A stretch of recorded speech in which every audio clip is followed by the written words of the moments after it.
ಆದ್ರಿಂದವ ರಾಜಣ್ಣವ್ರಿಗೆ ಒಂದು ಮನವಿ, ದಯವಿಟ್ಟು ಈ ಜಿಲ್ಲೆಯಲ್ಲಿ ಇದೇ ಥರ ಶಿಷ್ಟಾಚಾರ ಮತ್ತು ಪ್ರೋಟೋಕಾಲ್ ಪ್ರಕಾರ ನಾಮಕಾವಸ್ತಿ ಮಂತ್ರಿ ಆಗಕ್ಕೆ ಬಂದಿದ್ರೆ, ಕೇವಲ 1-2 ಜನಕ್ಕೆ ಮಾತ್ರ ನೀವು ಮಂತ್ರಿಗಿರಿ ಆಗಕ್ಕೆ ಬಂದಿದ್ರೆ ದಯವಿಟ್ಟು ನಿಮ್ಮ ಅವಶ್ಯಕತೆ ನಮಗಿಲ್ಲ. ದಯವಿಟ್ಟು ಈ ಜಿಲ್ಲೆನ ಉಸ್ತುವಾರಿಯಿಂದವ ವಿಮುಕ್ತಗೊಳಿಸಿ ಹೋಗಿ ನೀವು. ಇದು ಹಾಸನ, ತುಮಕೂರಲ್ಲ.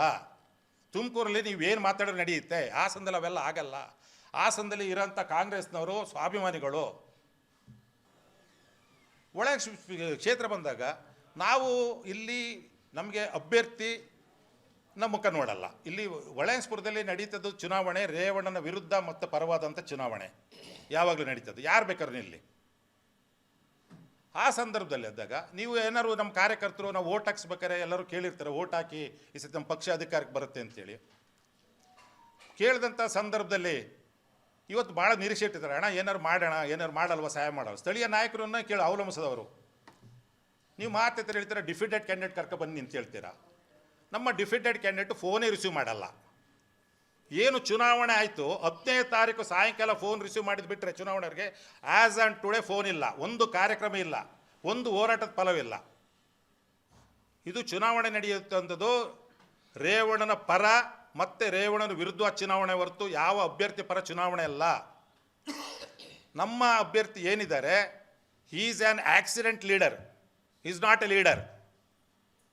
ಆಕ್ಸಿಡೆಂಟ್ ಲೀಡರ್ ಅಂತ ನಾನು ಹೇಳ್ತಿದ್ದೀನಿ. ಯಾಕೆ ಅಂತಂದರೆ ಅವ್ರ ಮನೆ ಹಿಂದ್ಗಡೆ ಒಂದು ಬೋರ್ಡ್ ಇತ್ತು. ಆ ನಮ್ಮ ಒಳಯನ್ಸ್ಪುರದ ಅಭ್ಯರ್ಥಿ, ಪರಾಜಿತ ಅಭ್ಯರ್ಥಿ ಶ್ರೇಯಸ್ ಪಟೇಲ್.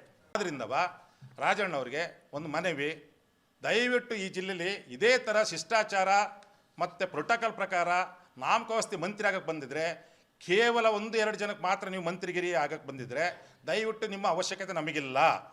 ದಯವಿಟ್ಟು ಈ ಜಿಲ್ಲೆನ ಉಸ್ತುವಾರಿಯಿಂದವ ವಿಮುಕ್ತಗೊಳಿಸಿ ಹೋಗಿ ನೀವು. ಇದು ಹಾಸನ, ತುಮಕೂರಲ್ಲ. ತುಮಕೂರಲ್ಲಿ ನೀವೇನು ಮಾತಾಡೋರು ನಡೆಯುತ್ತೆ, ಹಾಸನದಲ್ಲಿ ಅವೆಲ್ಲ ಆಗಲ್ಲ. ಹಾಸನದಲ್ಲಿ ಇರೋಂಥ ಕಾಂಗ್ರೆಸ್ನವರು ಸ್ವಾಭಿಮಾನಿಗಳು. ಒಳ ಕ್ಷೇತ್ರ ಬಂದಾಗ ನಾವು ಇಲ್ಲಿ ನಮಗೆ ಅಭ್ಯರ್ಥಿ ನಮ್ಮ ಮುಖ ನೋಡಲ್ಲ. ಇಲ್ಲಿ ಒಳಯನ್ಸ್ಪುರದಲ್ಲಿ ನಡೀತದ್ದು ಚುನಾವಣೆ ರೇವಣ್ಣನ ವಿರುದ್ಧ ಮತ್ತು ಪರವಾದಂಥ ಚುನಾವಣೆ ಯಾವಾಗಲೂ ನಡೀತದ್ದು, ಯಾರು ಬೇಕಾದ್ರೂ ಇಲ್ಲಿ. ಆ ಸಂದರ್ಭದಲ್ಲಿ ಇದ್ದಾಗ ನೀವು ಏನಾದ್ರು ನಮ್ಮ ಕಾರ್ಯಕರ್ತರು ನಾವು ಓಟ್ ಹಾಕ್ಸ್ಬೇಕಾರೆ ಎಲ್ಲರೂ ಕೇಳಿರ್ತಾರೆ, ಓಟ್ ಹಾಕಿ ಈ ಸತಿ ನಮ್ಮ ಪಕ್ಷ ಅಧಿಕಾರಕ್ಕೆ ಬರುತ್ತೆ ಅಂತೇಳಿ. ಕೇಳಿದಂಥ ಸಂದರ್ಭದಲ್ಲಿ ಇವತ್ತು ಭಾಳ ನಿರೀಕ್ಷೆ ಇಟ್ಟಿದ್ದಾರೆ, ಅಣ್ಣ ಏನಾರು ಮಾಡೋಣ, ಏನಾರು ಮಾಡಲ್ವ, ಸಹಾಯ ಮಾಡೋರು. ಸ್ಥಳೀಯ ನಾಯಕರನ್ನ ಕೇಳಿ ಅವಲಂಬಿಸಿದವರು.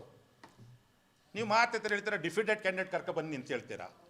ನಮ್ಮ ಡಿಫಿಟೆಡ್ ಕ್ಯಾಂಡಿಡೇಟ್ ಫೋನೇ ರಿಸೀವ್ ಮಾಡಲ್ಲ. ಏನು ಚುನಾವಣೆ ಆಯಿತು 10ನೇ ತಾರೀಕು ಸಾಯಂಕಾಲ ಫೋನ್ ರಿಸೀವ್ ಮಾಡಿದ್ದು ಬಿಟ್ಟರೆ ಚುನಾವಣೆಯವರಿಗೆ ಆ್ಯಸ್ ಆ್ಯಂಡ್ ಟುಡೇ ಫೋನ್ ಇಲ್ಲ, ಒಂದು ಕಾರ್ಯಕ್ರಮ ಇಲ್ಲ, ಒಂದು ಹೋರಾಟದ ಫಲವಿಲ್ಲ. ಇದು ಚುನಾವಣೆ ನಡೆಯುತ್ತಂಥದ್ದು ರೇವಣ್ಣನ ಪರ ಮತ್ತು ರೇವಣ್ಣನ ವಿರುದ್ಧ ಚುನಾವಣೆ ಹೊರತು ಯಾವ ಅಭ್ಯರ್ಥಿ ಪರ ಚುನಾವಣೆ ಅಲ್ಲ. ನಮ್ಮ ಅಭ್ಯರ್ಥಿ ಏನಿದ್ದಾರೆ, he is an accident leader, is not A leader. Accident leader ಅಂತ ನಾನು ಹೇಳ್ತಿದ್ದೀನಿ. ಯಾಕೆ ಅಂತಂದರೆ ಅವ್ರ ಮನೆ ಹಿಂದ್ಗಡೆ ಒಂದು ಬೋರ್ಡ್ ಇತ್ತು. ಆ ನಮ್ಮ ಒಳಯನ್ಸ್ಪುರದ ಅಭ್ಯರ್ಥಿ, ಪರಾಜಿತ ಅಭ್ಯರ್ಥಿ ಶ್ರೇಯಸ್ ಪಟೇಲ್.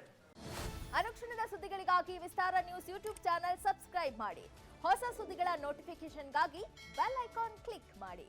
ಲೇಟೆಸ್ಟ್ ಅಪ್ಡೇಟ್ಸ್ಗಾಗಿ www.vistaranews.com ವೆಬ್ಸೈಟ್ಗೆ ವಿಸಿಟ್ ಮಾಡಿ.